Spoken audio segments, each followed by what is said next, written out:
Welcome to Indian startup story. मुझे पता है आप इस चैनल पर पहली बार आ रहे हो, तो इस चैनल को सब्सक्राइब जरूर करो। ये वीडियो है अंकुर वारिकू और उनके बुक डू एपिक शिट के बारे में। और इस वीडियो में ऐसी बहुत सारी चीजें हैं जो शायद आप पहली बार सुनेंगे, तो इसलिए इस वीडियो को पूरा देखिए। मैंने पहला अंकुर से ये क्वेश्चन पूछा कि आपके दिमाग में बुक लिखने का आइडिया कैसे आया, तो इसका आंसर देखिए अब। Firstly, thank you so much for having me. It's such a pleasure to be back on Clubhouse. Thank you for doing what you guys are doing, keeping the community alive. ये book लिखने का frankly idea मेरा नहीं था Govind. In 2014, I was on a event in Gurgaon, and one of my panelists in that panel discussion was this lady Chiki Sarkar, and Chiki runs a publishing house called Juggernaut, and she's considered one of the best editors that the country has. तो जब वो panel discussion खत्म हुआ, मैं तो usually अपना ही self था, जो भी रैंडम बातें करता रहता हूँ वही कर रहा था. And she reached out to me and she is like, I see a lot of books in you. उस टाइम पे I frankly laughed it off. बोला ये Chiki, I didn't even frankly know who Chiki Sarkar was at that point. तो I laughed it off and सोचा यार ये ऐसे ही सबको बोलती होगी, and this is not something that I should take seriously. And usually, like the case in my life, I do not take myself very seriously, so I dismiss that. But as I started building the content journey, बहुत लोग सवाल पूछते थे कि आप book कब लिख रहे हैं, आप बुक कब लिख रहे हैं. देन सडनली फिर पब्लिशिंग हाउसेस भी आ गए और उन्होंने भी पूछना शुरू कर दिया, आप बुक कब लिख रहे हैं, आप बुक कब लिख रहे हैं. तो एज लाइक यार, अगर बहुत सारे लोग बुक मांग रहे हैं तो शायद किसी रीजन से ही मांग रहे होंगे. And so I decided in 2019 to take some advice. And मुझे फिर एकदम चिक्की की याद आई, क्योंकि वही पहली इंसान थी जिन्होंने ये बताया था कि मुझे एक बुक लिखनी चाहिए. And I asked her, and true to herself, she was like, "Huh, I genuinely believe कि you are ready for a book. Let's start working on it." And I wanted her to be the one who published my first book. I would want all my books to be published by her, and that's how the idea got closed in 2020, and the book came out end of 2021. अच्छा, अब जब book लिखते हैं तो I know it's a journey in itself, right? वो पूरा process होता है स्टार्टिंग से लेके and then till it get published, और पब्लिशिंग के बाद भी आपने उसको कैसे मार्केट करा and then you start receiving the first feedbacks. तो अंकुर, इस जर्नी के बारे में सबसे फन पार्ट क्या था बुक लिखने के बारे में, and did you enjoy the journey? I enjoyed the journey. Yeah. I really, really enjoyed the journey, and I frankly think that the best part about the journey was writing the book itself. While अभी बहुत मजा आ रहा है और बहुत अच्छे लोग इसको लाइक कर रहे हैं और अपनी एक्सपीरियंसेस इसके साथ शेयर कर रहे हैं, हर एक पेज, हर एक इंसान के साथ किस ढंग से इंटरेक्ट कर रहा है, वो उसको क्या बोल रहा है, it's fascinating, it's almost mesmerising for me to see this, कि मैंने जब ये पेज लिखा था तो क्या सोच के लिखा था और किसी ने ये पेज किस ढंग से इंटरप्रेट किया है. But the fun part was writing the book, क्योंकि एक तरीके से मैंने ये बुक एक साल में नहीं लिखी है गोविंद, मैंने ये बुक पिछले 15 सालों में लिखी है. The book is essentially a compilation of my thoughts that I have in some shape and form shared on social media or on my blogs or in my diaries. तो एक तरीके से मुझे बैठकर अपने 15 साल के कंटेंट को देखना था और मैंने क्या क्या लिखा था और उसमें से मुझे क्या क्या सबसे अच्छा लगा, और उसको फिर एक कैटेगरी में डालना, उसको एक्सप्लेन कर पाना. सोशल मीडिया पे जब शेयर किया था तो शायद कुछ ही वर्ड्स में शेयर किया था, लेकिन वो इतना ऑब्वियस नहीं था, तो उसको एलैबोरेट करना, that journey was something which was a lot of fun. And I think the biggest reason it was a lot of fun was क्योंकि uh, I by design live my life where I don't try to remember anything in my life. मैं अपनी पूरी जिंदगी में एक ही focus के साथ चलता हूँ कि मेरा दिमाग सिर्फ सोचने और करने के लिए फ्री होना चाहिए, याद रखने के लिए फ्री नहीं होना चाहिए. तो मैं कुछ भी अपनी जिंदगी में ना याद रखने की कोशिश नहीं करता हूँ. मुझे बर्थडेज याद नहीं होते हैं, मुझे फोन नंबर्स याद नहीं होते हैं, मुझे कौन सी चीज करनी है, कब करनी है, कैसे करनी है, कुछ याद नहीं होता है. Everything is documented, everything in my life is documented. या तो वो कैलेंडर पे है, या मेरे नोटबुक में है, या एक ईमेल में है। तो मुझे अपनी मेमोरी पे रिलाई करने पे बिल्कुल भी मजा नहीं आता। And the fun part about writing the book was कि मैं खुद भूल चुका था कि मैंने क्या क्या चीजें शेयर करी थी। तो इतनी बार I used to read that and like, oh my God, ये मैंने लिखा है, ये मैं बोल रहा हूँ, ये तो बहुत ही डीप है, या ये बहुत ही अच्छा है, या ये बहुत ही मजेदार है।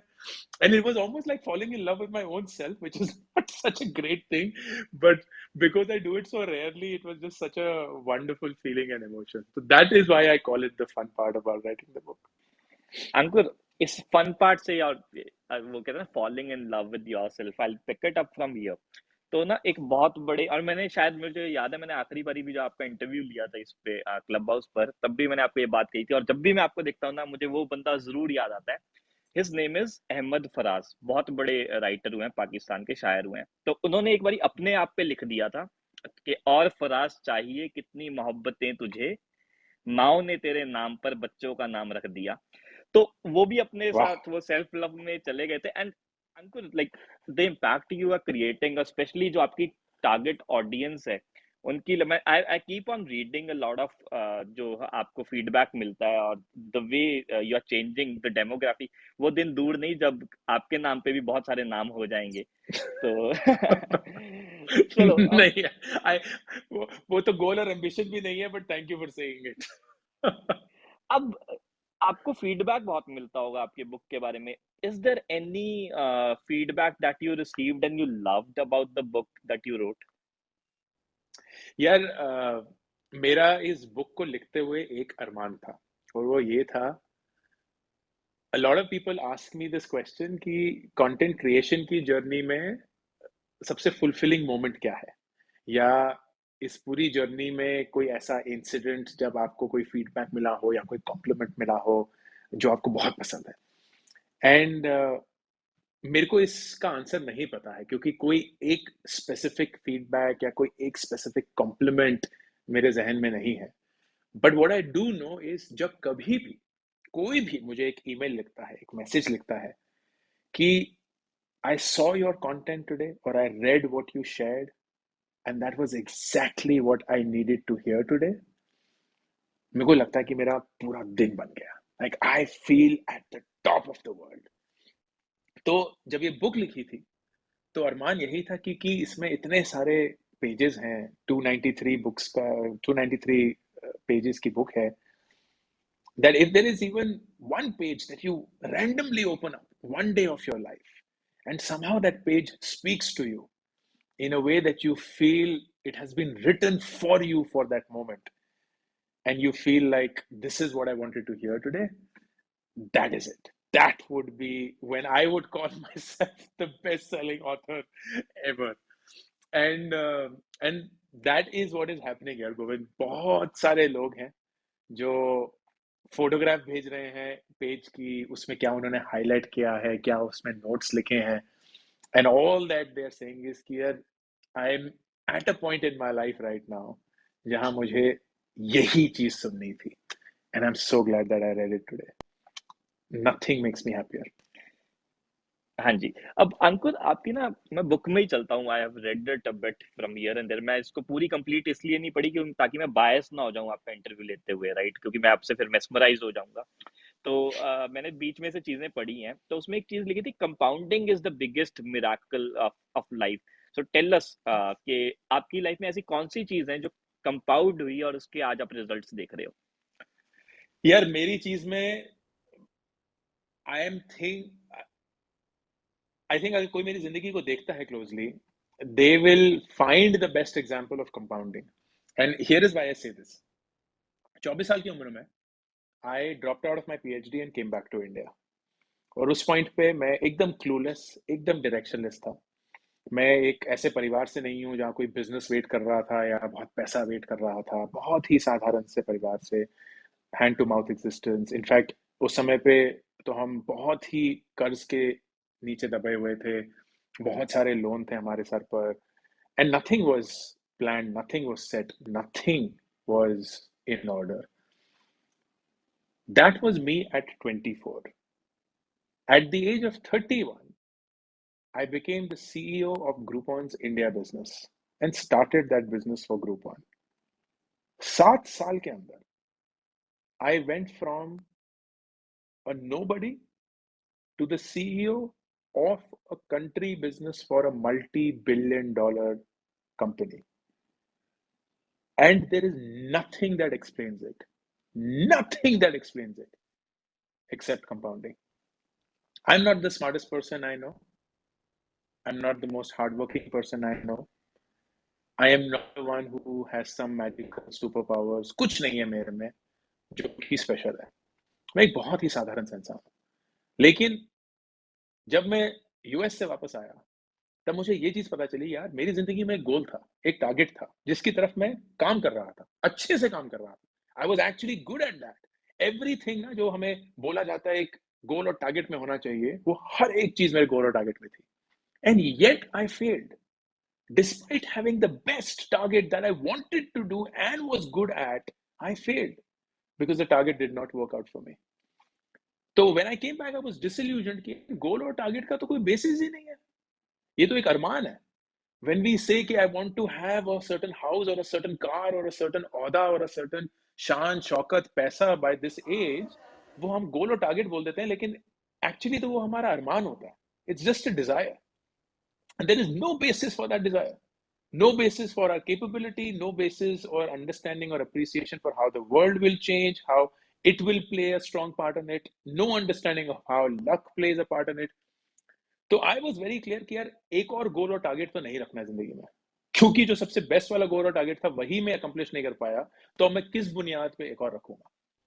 And the only thing that I had to do then was, if I don't know what I am working towards in life anymore, I now have to plan for living life a certain way. I have to live life a certain way and then hope that it unfolds itself and makes opportunities come my way. तो पैसा सबसे fundamental चीज होती है जो हमें लगता है कंपाउंड करती है. But in my opinion there are far bigger things that compound, जिसके बारे में हम बात नहीं करते. Habits compound. If you read every day, that is going to compound. If you write every day, it is going to compound. If you speak to strangers every day, it's going to compound. If you work out every day and eat well, it is going to compound. If you sleep well, it is going to compound. Relationships compound. If you are nice to people, it is going to compound. If you are helpful, it is going to compound. If you are empathetic, it is going to compound. Your own learning compounds. If you learn something every 6 months, every 1 year, it is going to compound. If you throw yourself into challenging situations where you have to struggle and make your way through, it is going to compound. And that is where the larger power of compounding lies. It is not so much in money, while that is the easier one to quantify. It is actually almost all of life. Thank you Ankur.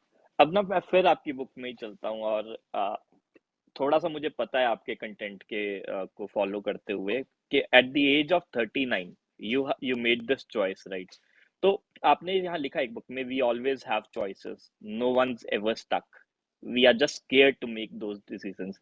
अब मैं इस context में पूछ रहा हूँ कि जो लोग ऑलरेडी सक्सेसफुल हैं या कुछ कर रहे हैं, have a stable job, but then they feel कि उनकी कोई एक बहुत बड़ी कॉलिंग है, that they can do something better, जो शायद आपकी भी होगी, जो आप आज बन गए हो.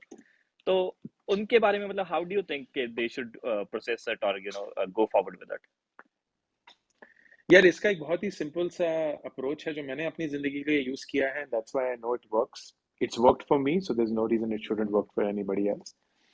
और वो है कि आप जहां भी जिंदगी में हैं, चाहे आप 39 के हैं, चाहे आप 24 के हैं, चाहे आप 20 के हैं, चाहे आप 60 के हैं, you first should acknowledge the practicality of life, and that is, जीने के लिए हमें पैसा चाहिए, जिंदगी में कुछ करने के लिए हमें financial stability चाहिए. That doesn't mean that you run after money, but it also means that you don't disrespect money for the purpose that it serves. तो आपको सबसे पहले अपनी फाइनेंशियल स्टेबिलिटी को इंश्योर करना है. अगर आपके पास सेविंग्स या इन्वेस्टमेंट्स नहीं है, तो आप जिस जॉब में हैं, चाहे आपको जॉब वो पसंद है या नहीं पसंद है, रहिए उस जॉब में. Don't quit your job. When people say quit your job to follow your passion, I hate that advice because it is so privileged and it is such stupid, impractical advice that it only sounds good in motivational videos. The reality is, we don't find our passion, we grow our passion. हमारा passion कहीं कोने में छुपा नहीं हुआ है, bed के पीछे कहीं पड़ा नहीं हुआ है। वो एक ऐसी चीज है जिसे हमें होन करना पड़ेगा, जिसे हमें ग्रो करना पड़ेगा, एंड उसमें वक्त लगेगा। वो रातों रात नहीं होगा। और जितना वक्त आपके पैशन को लगेगा एक अडल्ट बनने में, उतने वक्त के लिए आपको जिंदगी में तो जीना ही है, दुनिया में रहना तो है ही, और उसके लिए हमें पैसे चाहिए। So don't quit your job, that's step one. Step two, whatever time you can call out for yourself, अपनी रातों को, अपने वीकेंड्स को, अपनी छुट्टियों में जितना भी आप अपने लिए वक्त निकाल सकते हैं निकालिए, और उस वक्त को अपने पैशन की तरफ डिवोट करिए। वो पैशन जरूरी नहीं है आपको पता है क्या है, लेकिन उस पैशन को आपको एक्सप्लोर करना है। आप कंटेंट राइटिंग एक्सप्लोर करना चाहते हैं, करिए। आप डिजिटल मार्केटिंग एक्सप्लोर करना चाहते हैं, करिए। आप कंटेंट क्रिएशन एक्सप्लोर करना चाहते हैं, करिए। आप गाना बजाना, म्यूजिक प्रोड्यूस करना, रैपिंग, कुछ भी एक्सप्लोर करना चाहते हैं, करिए। वक्त दीजिए। लेकिन क्योंकि आपके पास फाइनेंशियल स्टेबिलिटी होगी, उस पैशन पे प्रेशर नहीं होगा डे वन से पैसे कमाने का। तो पैदा होते ही आपको मार नहीं डालेंगे। आप उसको, जैसे हम बच्चों को पलाते हैं, बढ़ाते हैं, चलना सिखाते हैं, अपने पैशन को भी वैसे ही दिखाएंगे। And then step three, at some point of time, turn on the engine for making money from your passion. It will not be a lot of money. It will sound like stupidity. It will sound like मैं अपनी जिंदगी के साथ कोई खिलवाड़ कर रहा हूँ कि यहाँ मैं लाखों कमा रहा हूँ अपनी नौकरी में, और यहाँ मैं पेंटिंग जो मेरा पैशन है उसको 500 रुपए और 1000 रुपए में बेच रहा हूँ। क्या मजाक है यार, क्या क्या बना दिया मैंने अपने आप को। But that is not the point. The point is someone is now willing to pay you for what you love doing. It is the start of something that can change your life forever. धीरे धीरे शुरू करिए। किसी point पे लगेगा वक्त, 1 साल, 2 साल, 3 साल, आपकी जो पैशन इनकम है वो आपकी रेगुलर इनकम को रिप्लेस कर देगी। एंड जिस दिन उसने रिप्लेस कर दिया, उस दिन खुशी खुशी आप अपनी नौकरी छोड़कर, अपनी पुरानी जिंदगी को छोड़कर अपनी नई जिंदगी शुरू कर सकते हैं। ठीक है अंकुर, अब ना एक थोड़ा सा कैंडिड क्वेश्चन की तरफ चलते हैं। आप ना अवेयरनेस पे बहुत बिलीव करते हो, और आप, मैंने कहीं देखा भी था, you always tell your team के अवेयरनेस स्प्रेड करो, we are not content creators, हमें अवेयरनेस स्प्रेड करनी है। तो आप जब ये अवेयरनेस स्प्रेड करते हो about the relationship with money, जो कि एक चैप्टर भी आपकी बुक में, आप ये क्यों कर रहे हो? What is the outcome that you want to C?